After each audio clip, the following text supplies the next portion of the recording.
name is Ann Warzen, Administrative Assistant at the Walter Young Center.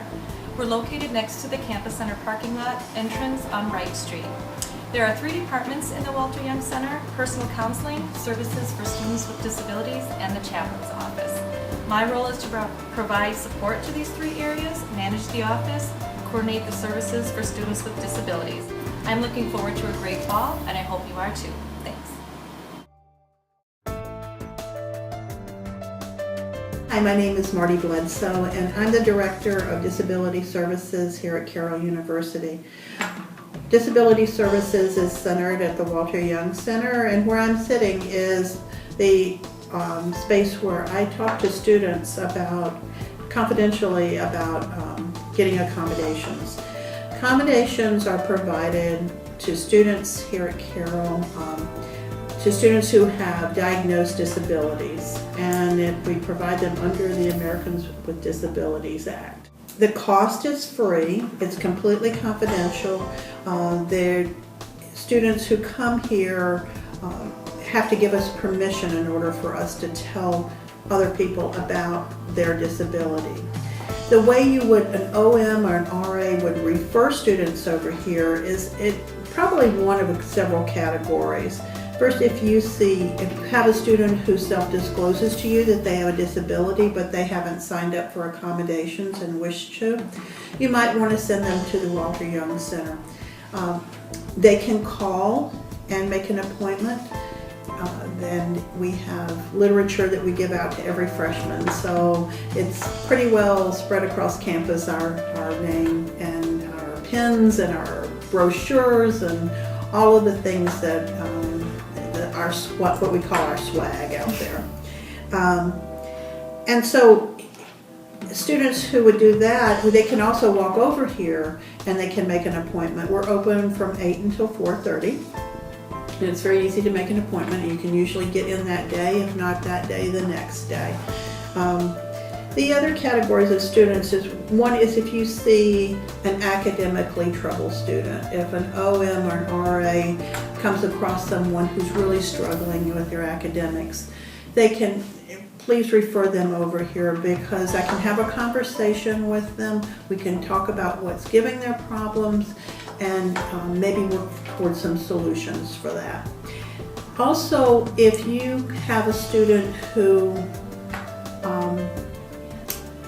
self-discloses to you that they think they might have a learning issue or a disability, but has been able to cope with it up until now, but now that college is harder, that they feel like they may need someone to talk to about where to go for a referral to get tested, send them over here, because we can have a conversation with them about where they might go get tested and how they would tell their mother, and having that conversation.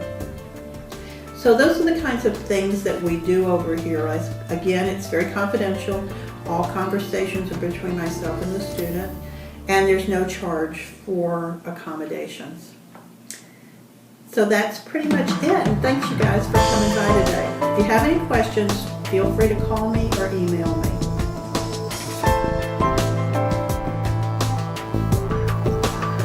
Hey, hello, I'm Angie Brandon. I'm Director of Counseling Services here at Carroll, and I love talking to RAs and orientation mentors about services here at Walter Young, because you are our eyes and ears.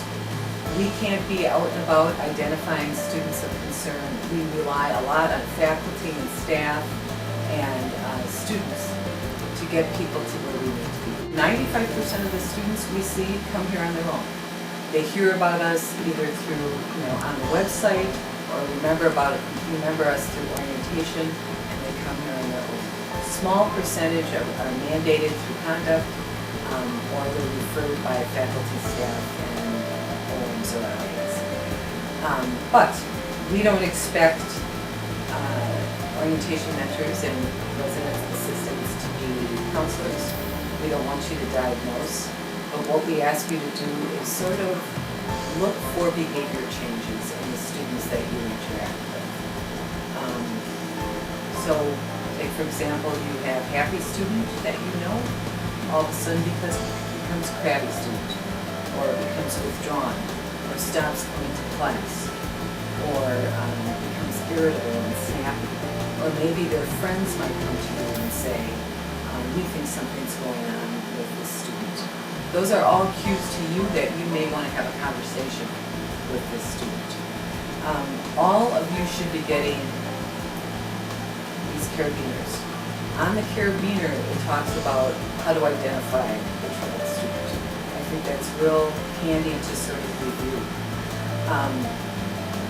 And I'm doing QPR, which is suicide prevention, for all the orientation mentors and all the resident assistants too, that'll talk about other mentoring when someone's suicidal, but it's also a good template about how to approach a student that you are just concerned about.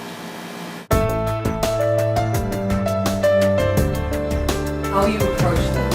You want to have in your head an idea of why you're approaching them. All the behaviors that you have seen that are concerning to you. And you want to make sure you talk with that student in a place that's private, and you want to talk with them in a caring, concerning way. You don't want to diagnose, you don't want to accuse them of anything, you just want to have a conversation. Sometimes people come to you and just start talking. They might share information.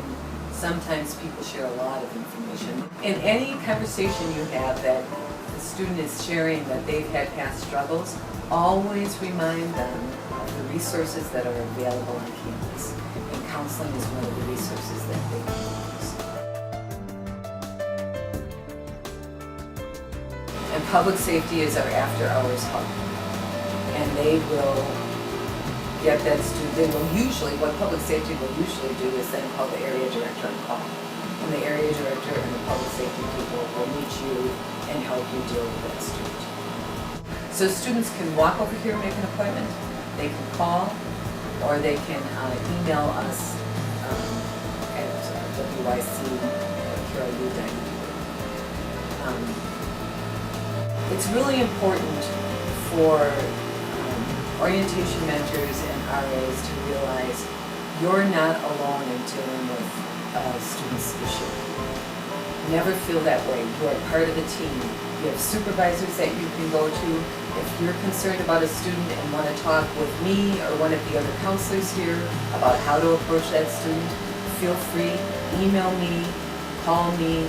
I will help you problem solve about how to approach that student, as will your supervisors. You're part of the team here at Carroll, and everybody is very concerned about our students. I really feel that the resources that we have on campus, counseling included, we help students be successful here academically, and you guys are all part of that process.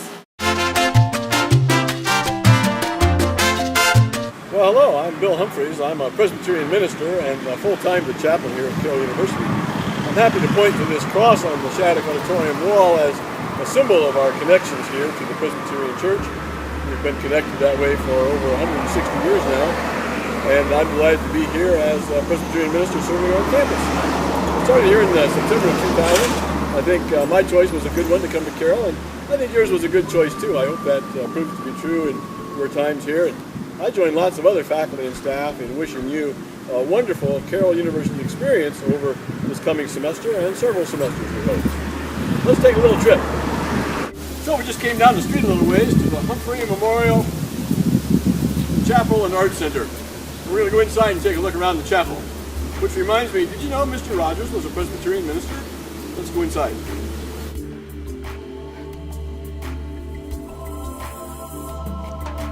Well, take a look around, pan around the camera a little bit and see this chapel. It's the Humphrey Memorial Chapel. It's not named after me. I have an S on the end of my name. But this is where we gather for some chapel events during the year. Once in a while there will be a class or a rehearsal here in the chapel.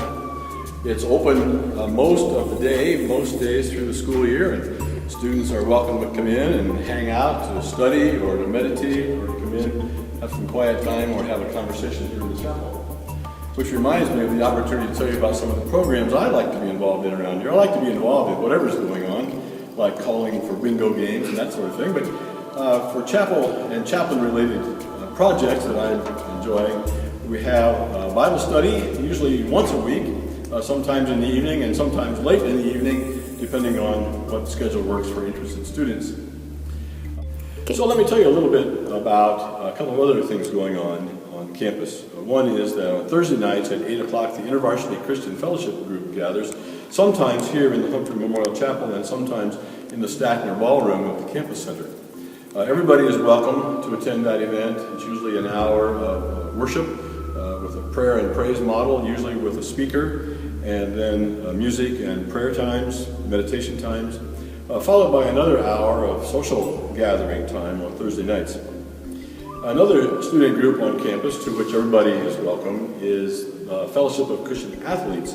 That's usually a little bit larger muscle event, maybe ultimate frisbee on the football field, or some other more physical activity connected to a time of prayer and gathering together and sharing faith stories throughout the year. That meeting time has been Wednesday nights at 9 o'clock. I don't know if that's been determined for this coming semester, but that's usually a weekly gathering. And it's important to me to note that with these religion-related activities, as with all student organizations on campus, participants do not need to fit any particular demographic to be welcome in these groups. So you don't need to be a Christian to come to InterVarsity Christian Fellowship or to be a participant in the Fellowship of Christian Athletes. You don't even need to be an athlete. So you're welcome to those different events, and I hope that you feel that welcome. Find a place that suits your own sense of religion and philosophy and theology and practice. I can be of some help along that line. There is also online on the campus website a link to a list of worshiping congregations in the area. That includes not only Christian but also other Jewish, Muslim, Wicca, Hindu, and Buddhist places for worship. And those places, none of those places are very far from here. So we live in a religion-rich area of the state, and if that's something that you're interested in, I'd be glad to talk more about that. I'm also glad to talk more about just about anything.